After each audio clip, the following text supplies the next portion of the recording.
A bird came down the walk by Emily Dickinson. A bird came down the walk.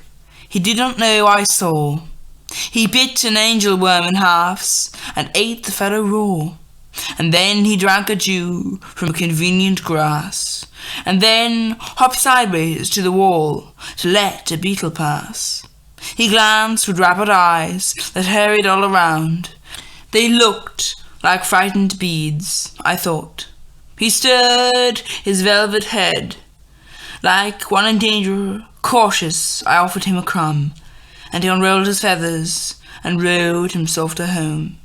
Then oars divide the ocean, to silver for a seam, or butterflies off banks of noon leap pashless as they swim. That was A Bird Came Down the Walk by Emily Dickinson, read by Smith Coe.